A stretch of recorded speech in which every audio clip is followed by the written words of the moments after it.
Every day, little Groundhog watched and waited and watered his garden. Then one day, tiny seedlings emerged. "What a wonder!" he exclaimed. But as they grew, he worried. Are these seedlings too crowded together? What should I do? He asked the squirrel. "Pull some up and plant them somewhere else," she said. Go for it, man. Quick, get it.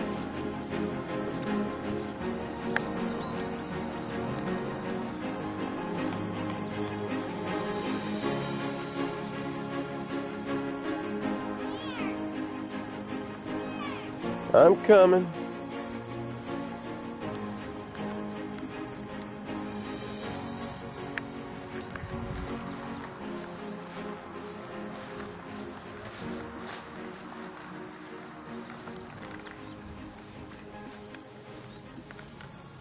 Little Groundhog pulled up a few seedlings and looked at them. The peas, the beans, and all the seeds had split open. From each, a root grew down and a shoot grew up. Little Groundhog transplanted some seedlings where they had more room to grow. Okay. Where's the next one?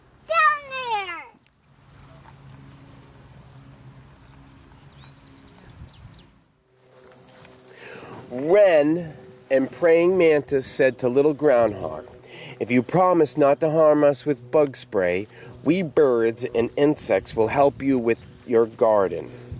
We will eat the harmful insects that hurt your plants." Little Groundhog promised. Ready? Where's the next one?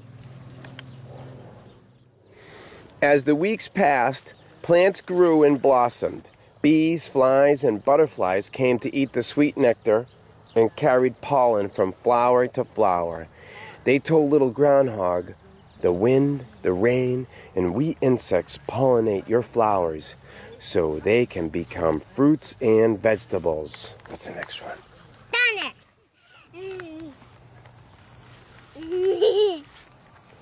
Little Groundhog noticed that after a flower was pollinated by an insect or by the wind, its petals dried up and fell off.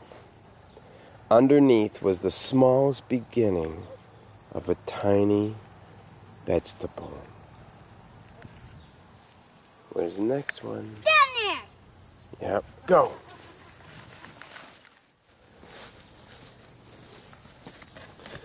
A tiny tomato, a tiny cucumber, a pepper, an eggplant, a pea pod, a zucchini. So this is how a garden grows. Little Groundhog cried jubilantly. Jubilantly.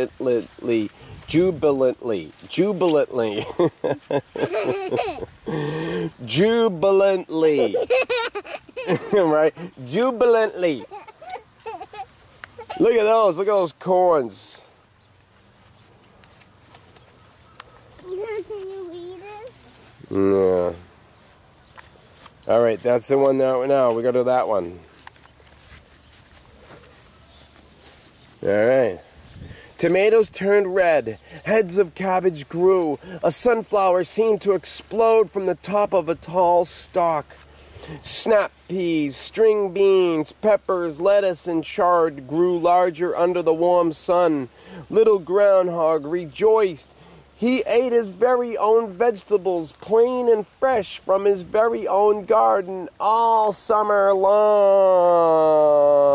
Yay! All right. What's the next one? Get it! When fall came again, Squirrel wanted to share one more secret with Little Groundhog. Cooking And so they stewed vegetables, they stewed tomatoes, boiled corn, broiled potatoes, stir-fried veggies, and even stuffed and baked a zucchini. Saving the seeds to plant the next year. There is so much more than they could eat themselves. What do we do? Asked little Groundhog. We share, said Squirrel. Remember I told you about sharing? Mhm.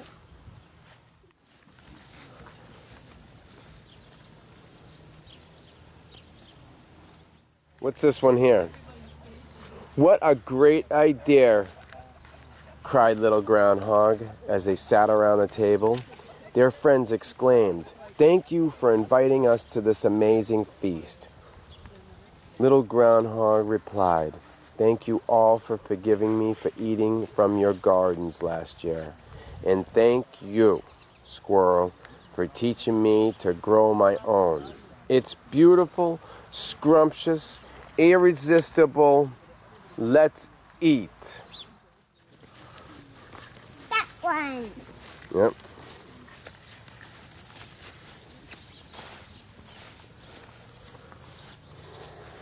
What a fortunate creature I am, he thought. Delicious, nutritious, homegrown food and wonderful friends to share it with. Little Groundhog grew into a big groundhog and became known far and wide for his annual Thanksgiving dinner.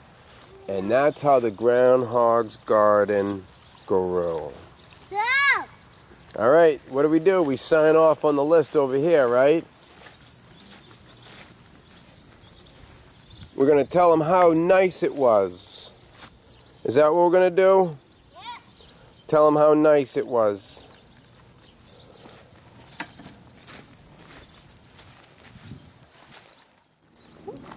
And then sign it off.